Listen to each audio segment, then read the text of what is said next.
Welcome back to the Mina Kimes Show featuring Lenny. This special bonus episode with Kyle Hamilton and Puka Nacua is brought to you by Toyota. The AANHPI community is an emerging community of NFL fans, and Toyota knows we roll deep. So deep, in fact, that both of these two stars are joining me the day after the Super Bowl, which is very exciting because I asked specifically if I could just talk about the game a little bit with you guys. Both of your teams played Philadelphia, Puka, in the playoffs more recently. I want to start here, and I'll ask you, Kyle, this first. You saw this team. They're obviously very good during the regular season, but did you think we would get this level of defensive dominance? I didn't think so. I think their defense is really good, but at the same time, the Chiefs have kind That of been good? the Chiefs, and Yeah. that's just what we've become used to. But their defense all year has been great, and they kind of just lean on you the whole game, offense and defense. They kind of play similarly, and they just kind of wear on you and force you to, stay strong and make plays the whole 4 quarters. And obviously, they did that yesterday. Puka, what do you think?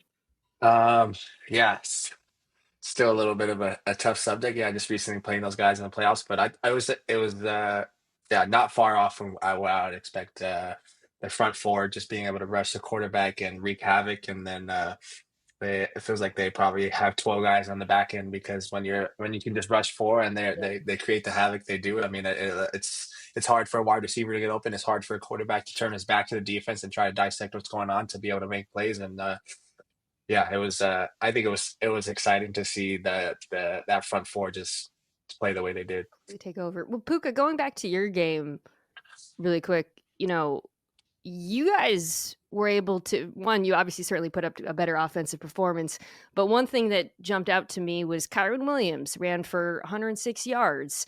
This is a defense that plays with light boxes, and he was mostly under center, and you were able to, the Rams have a very good run game, and you were able to punish them for it in a way. But the Chiefs not only couldn't run the ball, they wouldn't run the ball, partially probably because they couldn't run the ball. Like, do you think that lack of a run game against this defense ended up being a big factor? Yeah, I think in knowing how well that defense plays and their ability to limit explosives, I think that it definitely set the Chiefs behind the ball. And you're looking at 2nd and 8s, you're looking at 2nd and 10s. That's how that defense thrives. I mean, any defense, you put them in those situations where they can kind of pin their ears back and get ready to rush the quarterback. It definitely makes it hard when you don't when you play one-dimensional football.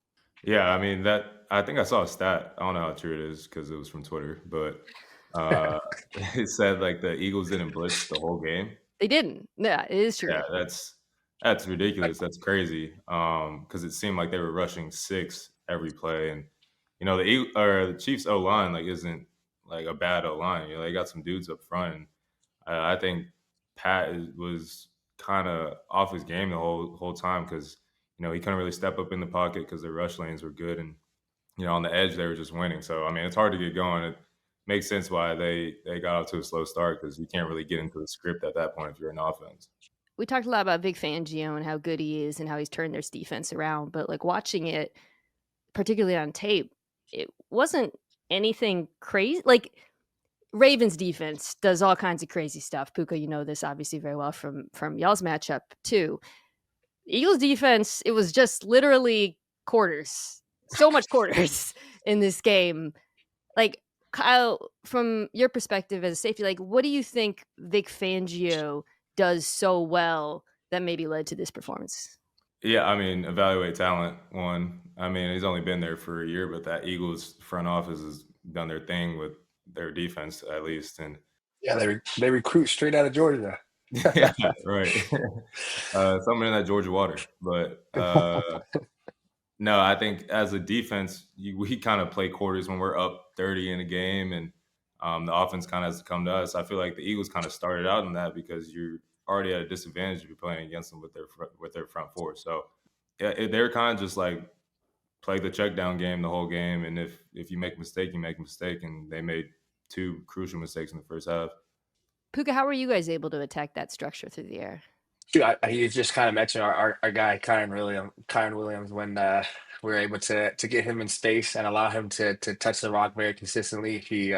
he's really good at this game of football. So being able to trust in our back and then run after catch, I think that's something that in our wide receiver room we pride ourselves in being able to catch a 5 yard route and end up turning it into an explosive.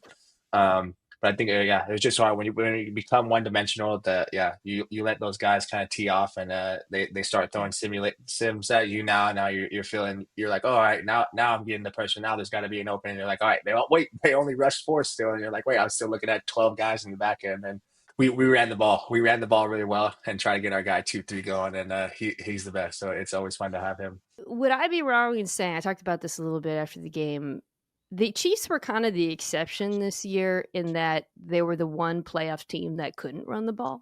Because the Rams can, the Ravens obviously can. The Bills have such an underrated run game, and I think people really kind of realized that as the year went along. In the NFC, obviously, you got the Lions too. So the Chiefs were always like, okay, they can't run the ball, but they got this crazy screen game, and they run quick games so well.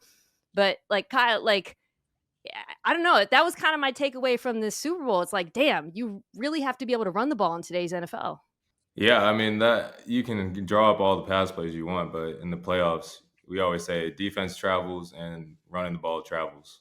And no matter who you are, who you're playing, and that's one thing that I think the Eagles do so good a job of is having those two quote unquote simple parts of your football team be in the right spot at the right time. And obviously the game didn't go out the Chiefs wanted to, and they kind of had to get away from the run game, but when you don't have that run threat, the D linemen aren't trying to hold gaps. They're getting off the ball trying to get sacks because they know you're about to pass it. So it kind of puts you at a disadvantage in that sense. And just a mentality standpoint, you got the Eagles O-line, Saquon running downhill at you every snap, the defense getting after you every play. It's kind of a psychological warfare that you're playing too. Like it's like a boxing match and you're just getting beat up. Before we flip to the other side of the ball, you talked about their ability to scout talent, and like it really is watching them. It's like so many contributors from lesser known guys, right? We know about Jalen Carter, obviously, and the rookies, Quinion Mitchell and Cooper DeJean, but also like guys like a Milton Williams, a Jalix Hunt, a Zach Bond, who was unbelievable this year. I was wondering if there was any defensive player in this particular game, though, like that you watching thought, oh my God, just the performance really stood out. I can't really pinpoint one person. First, shout out Cooper DeJean, first pick, birthday, Super Bowl, pick 6, kind of a can't really script it up better than that kind of play. But I think that's the best part about the Eagles defense. Like you can't really pinpoint one guy that's like really like jumping out at you on the screen. It's everybody flying to the ball every play. It's Nolan Smith, who had a great year on the edge, Jordan Davis, Jalen Carter, and then from there, Zach Bond was first team All-Pro.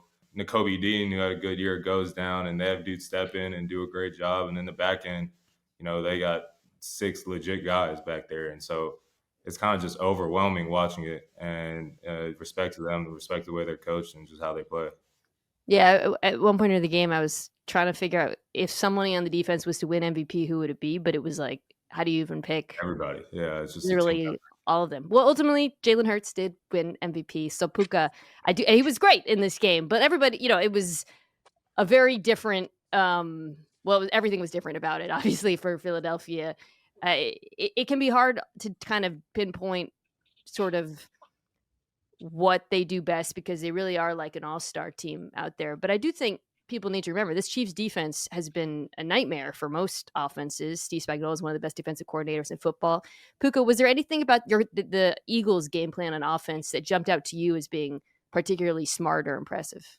I mean, I think they definitely put the ball in their playmakers' hands with Jalen Hurts, and knowing that everybody's probably expecting a big game from Saquon, and I think it was definitely a challenge for that defense to try to limit him in the way they did. But then you give yourself opportunities to go and make plays with the wideouts that they have, and AJ Brown and Devontae Smith, and you saw that.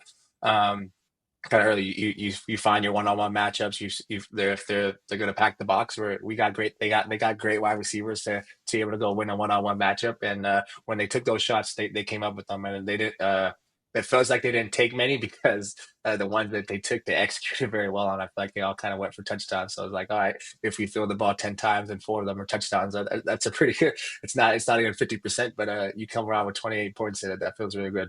Kyle, were you surprised by how many one-on-ones they got on the perimeter?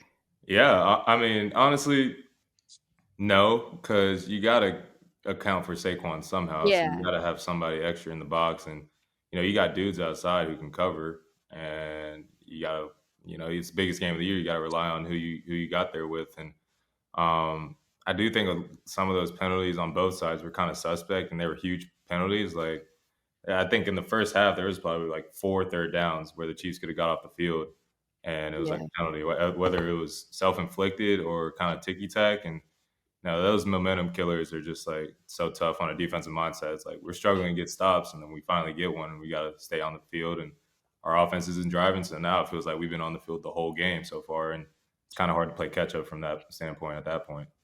When you guys played the Eagles, did you have this? I don't. You approached it very differently. I was wondering if you could speak to that because it didn't seem to me like you guys were maybe selling out to stop Saquon to the same degree.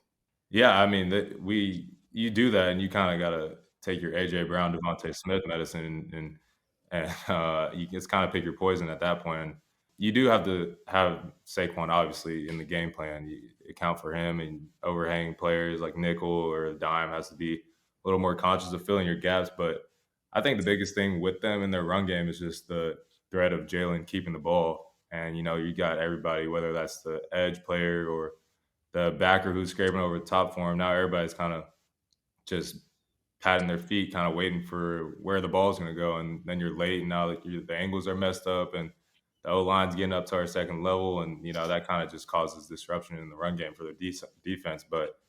And then at the same time, their quick game that A.J. Brown, Devontae can take a slant to the crib, or they just throw a back shoulder. And there's so much duality in that offense. It's kind of just difficult to pinpoint one thing.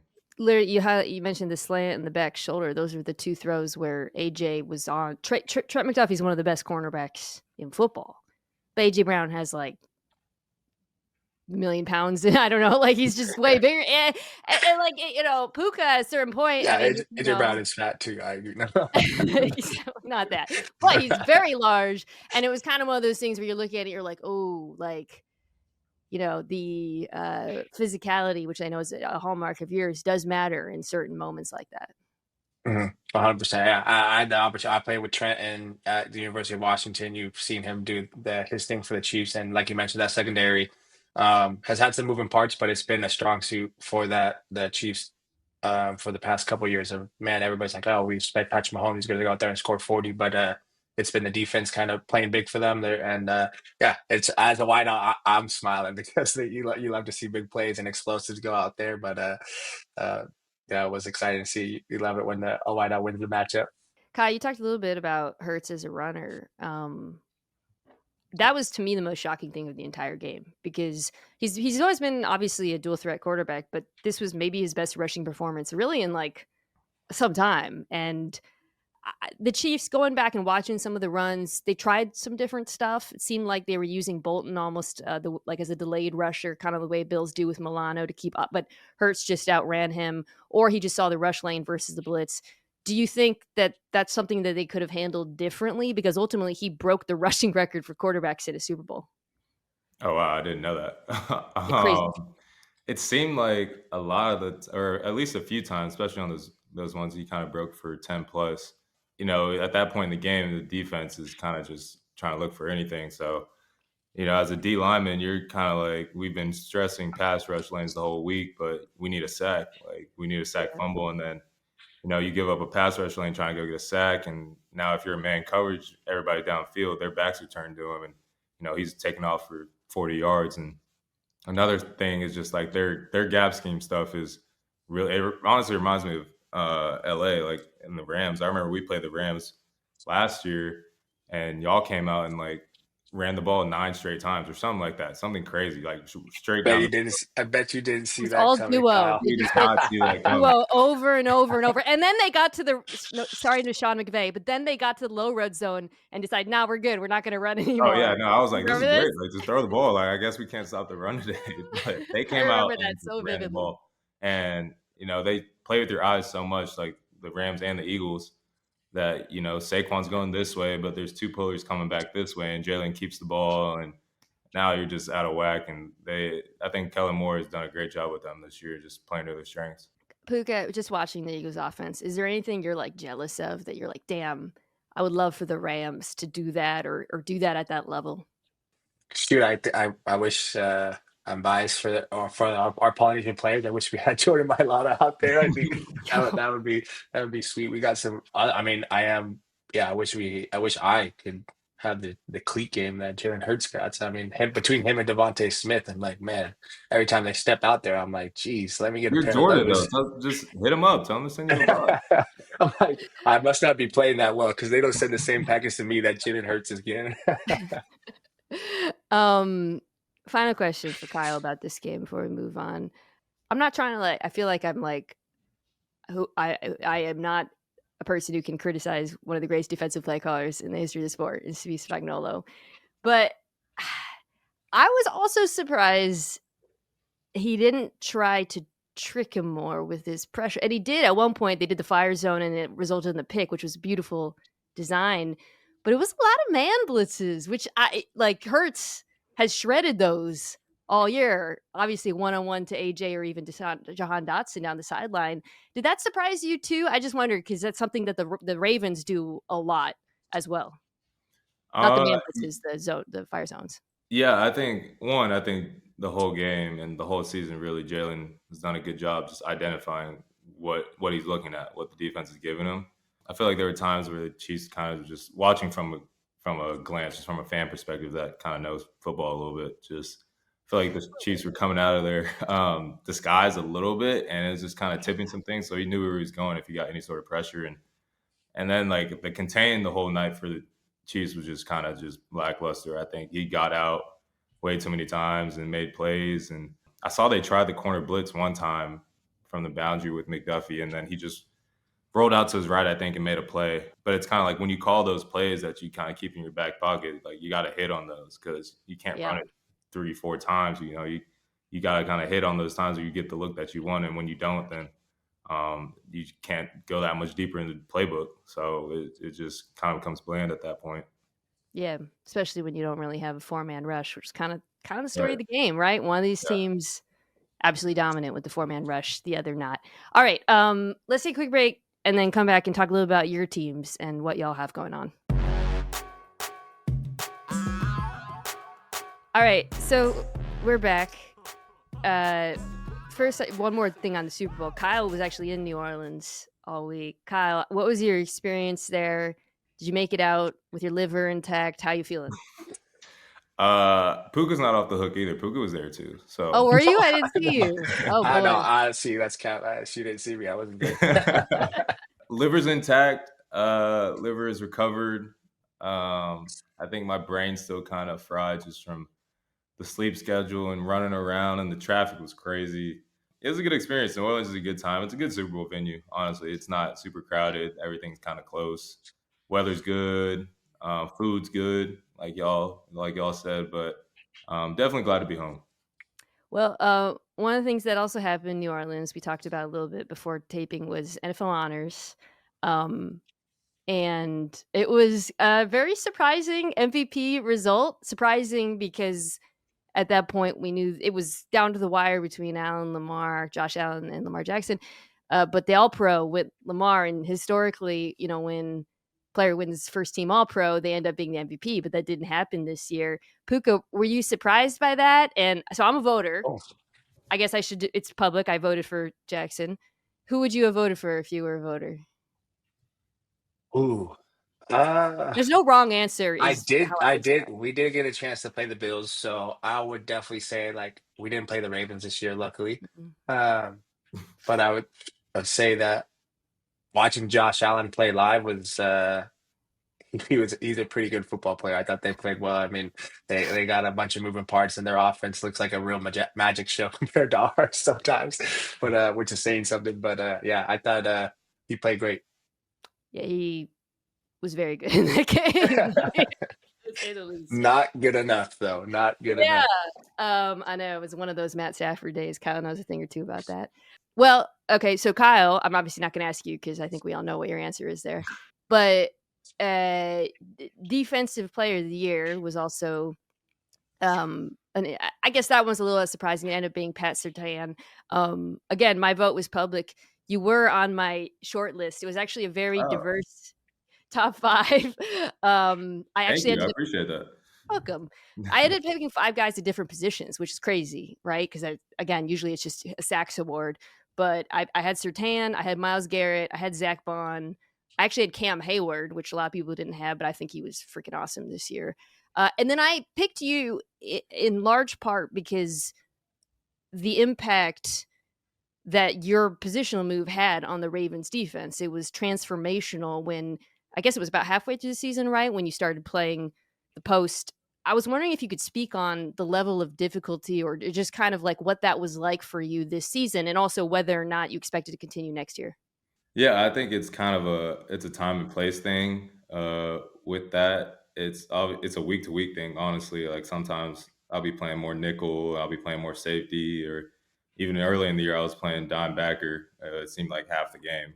But I always tell the coaches wherever you need me is wherever I want to be at. And the back half of the season, they felt like they needed me to be deep, just kind of control communication, make sure balls aren't going over our heads because that's not a good look as a professional football team to give up 300 yards passing a game, and everybody's frustrated at that point. But it's kind of funny. I've been playing a good amount of nickel the first 2 years in the league, and this past year I played some safety, but I was like, guys, like I played safety. Like I played safety in high school. I played safety in college. I was drafted as a safety. It just so happens I can play nickel too. So I'm like, it's like going from shooting guard and then you go to a big lineup and now I'm playing the 3. So it was kind of a smooth transition. You can shoot the ball. And I used to be able to shoot the ball, but then football kind of makes you worse at every other sport. I always say that. Yeah, low key, and with how you play, bro, I know your shoulders don't feel that great. No, not at all. Not at all. Who do you guys think is a better basketball player between the two of you? Kyle, how much taller are you than Puka? I don't know. I'm like 6'4". Yeah, I'll give him 2 inches for sure. I don't know. We might have to play one-on-one at some point.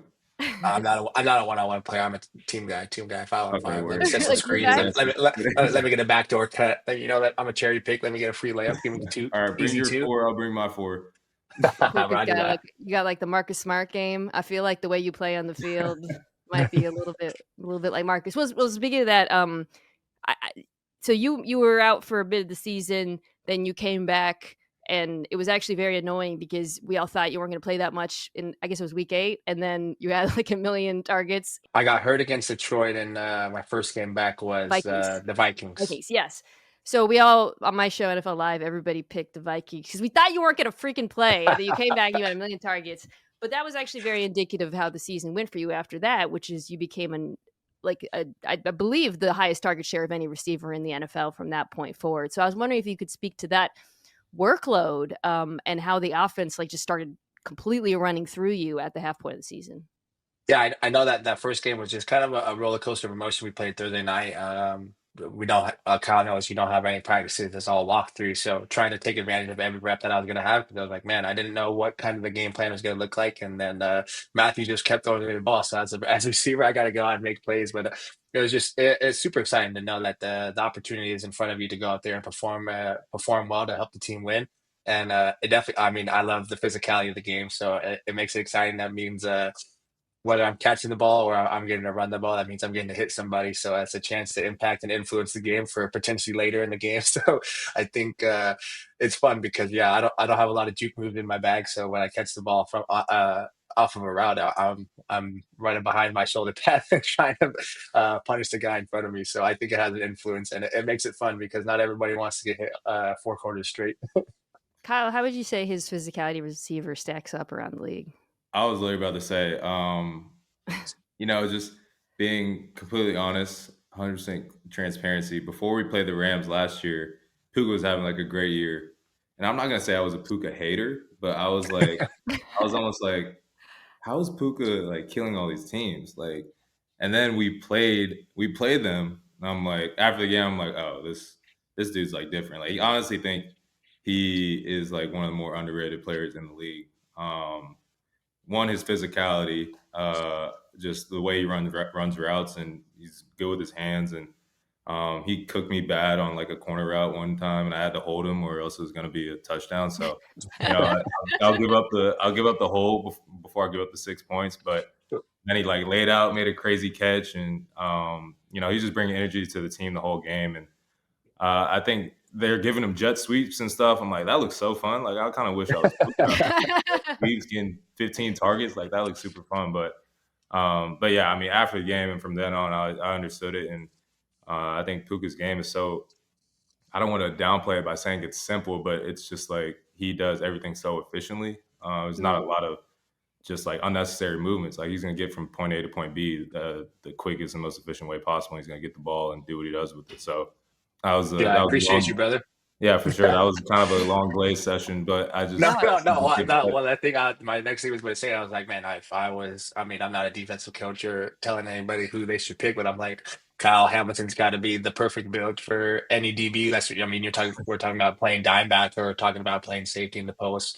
Yeah, I know you're in the box when we played you guys, like just moving all over the place with size to fit in the box, and then the speed and the athleticism to play in the back end. Not everybody has it. I think I know the as a receiver, I feel like the guys who are uh, I don't want to. Yeah, the matchups you're most excited for, the guys like Pat Surtain, guys like you, Kyle, guys like Glenn Ramsey, because the DB normal build is a 6 foot guy who can transition and who's got a quicker twitch. But then when you get somebody who can do it at 6'4", I mean, you're stealing. So I'm like, hey, if you're ready to come to LA where it's sunny all the time, we'll be waiting for you. I love appreciate this it, bro. because you guys are both like kind of physical aberrations at your positions. I think that's what's kind of highlighted there in terms of like Puka, your receiver who has like an unusual, you're almost like a defensive player. We talked about that, I remember before the season, out there playing receiver in terms of you seeking contact in addition to doing all the nuanced receiver things. And then Kyle has very rare movement abilities at his size that don't make any sense, frankly. So it's kind of like you're not the inverse of each other per se, but listening to you talk about it, it's pretty cool. Yeah, it's awesome. Well, look, both your teams did win playoff games, obviously, but ultimately fell short. And Kyle, I'll start with you. Is there anything specific that you would like to see, not in terms of like a signing or whatnot, but a thing that you think that your team can get better at next year to maybe get further? Yeah, I think one thing I've talked to a couple people about is just we during the regular season, it seems like every year I've been here, it seems like we get in a groove, and there's like a 6 week stretch where we're just blowing people out, and we kind of I think sometimes struggle with playing from behind sometimes because like we don't do it a lot. So in the playoffs, on the road, hostile environment, playing from behind was just like unusual territory. So we got to lock in that much more. Obviously, don't plan on playing from behind in the future, but if it does happen, we got to be able to respond correctly and then just execute. I've had so many people ask me like, "What are Ravens missing?" And I'm like, literally nothing. Like we I have know. everything Yeah. you could want to win a championship. It's just we haven't been playing well when we got to the point that we need to win, and there's no excuses for that. It's just offense, defense, special teams. We got to do better, and specifically on this Bills game, obviously we had a couple turnovers. Our defense didn't start well. Offense came out, scored first drive, and then we gave up a touchdown right back. And we don't want it to fall on our offense to have to go down and score. We wanted to be on the defense to get that stop and win the game for us. So both sides of the ball, obviously, going to be a tough offseason to kind of live with that. But we got another year and hopefully right that wrong. You're basically running it back too. I mean, just kind of looking at it, there's not that much change, going to be that much change on your team in terms of free agents and whatnot. Puka, there is, however, some uncertainty around the Rams right now. Your boy, I can mention this because when Pub talked about it publicly, Cooper Kupp talking about what being on the team is meant to him, as there's rumors about a trade request. Matthew Stafford is in the, I mean, I guess I have the same question for you in terms of like what you think the Rams can do to get better, but I also want to ask how you're kind of processing that level of uncertainty at the moment. Yeah, I guess, yeah, it's been a lot. Going to Super Bowl last week and kind of having to Oh talk my about God. that. You probably got Honestly, asked about all that a million times. Yeah. yeah, it Tough. was. It wasn't great in the moment, but it was nice to kind of reflect and be like, all right, it kind of helped me process kind of what was going on and being able to verbalize it, and then kind of hear myself saying, I'm like, all right, this is kind of where we're going. But it makes, yeah, it's definitely a lot of moving pieces. But man, I think playing against and playing with Matthew Stafford and Coop has been the greatest joy of the past 2 years of my career, being able to be in the morning meetings with them and how they operate and how they connect with each other. And then being able to spend the offseason with Coop, how great he's been as a father, as a mentor to me, and then to be able to watch him be a husband to his family. And it's I feel like I'm stealing to be in that situation, but it also makes me super excited for the offseason to be able to watch those teams finish playing and be like, man, we had an opportunity to beat a team who just barely won the Super Bowl, and Yeah. what that excitement brings to the offseason, and be like, all right, everybody, we got a lot of young guys in our facility being like, hey, the foundation has been set by other people, and to be a leader and to make sure that we got all our young guys putting energy in the right direction so we can go and complete that goal that we want. Hey, just keep giving you and Kyron the ball, bro. Y'all Hey, right? That's why I'm like, we got a dynamic duo right here. I'm like, as long as we keep number 9, I think we'll be good. Hope so. I had Kobe Turner on the pod. We did a charity event last week for LA for wildfire relief. First of all, oh my God, he can sing. You guys knew that, I'm sure. But honestly, just like seeing him and talking to him about the young defensive line that's so ahead of schedule, right? That we've been started this podcast by talking about the importance of a 4-man rush. So that's such a great foundation for that defense to build on for sure as they continue to add pieces. Okay, so as I started off by saying, you guys are here courtesy of Toyota. The tagline was "We roll deep," and when we talked in the off season, we both all spent time kind of talking about how there's so many AANHPI players in the NFL right now, but there's also like a lot of fans as well. And I really wanted to hear if you guys ever hear from fans, like fans from that community who kind of say how cool it is to you to have someone to look up to and see that. Kyle, maybe go first. Yeah, it just a few instances. Like I went over to Korea. Like I think we talked about it earlier. This past off season, and had a camp out there. It was mostly American kids on the Army base that I was having a camp at. But I was walking around, and some people I think kind of recognized me. Some Korean people, I'm like, there's no way that you know who I am. Like that's ridiculous. And then like I'll check my DM sometimes, and there's just a bunch of like Korean texts, and I translate it and just like love watching you play over here in Korea, like blah blah blah. And I think when the we're getting more prevalent and important in the game of football, everybody included in that group, but it's still such a small group that I think there's when you're playing well and you look like somebody and they can cheer for you, it's kind of cool to be that person that a whole race can kind of hold on to.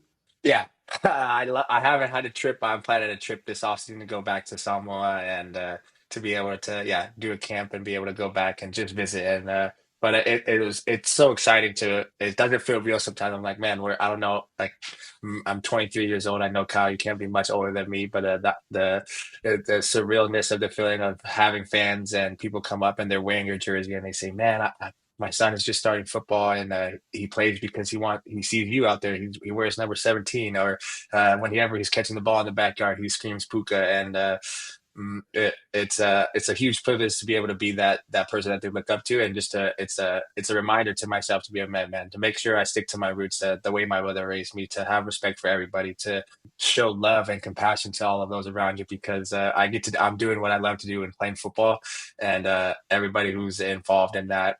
The football community always has such a big smile. So to be able to impact those kids who are hopefully picking up a football or tying their cleats for the first time in the Polynesian community, and if they're wearing a 17 jersey or they're wearing a Troy Polamalu or whatever jersey they're wearing, I'm just glad they're getting out there to play football, because it brought me so much joy, and I know the joy it can bring them.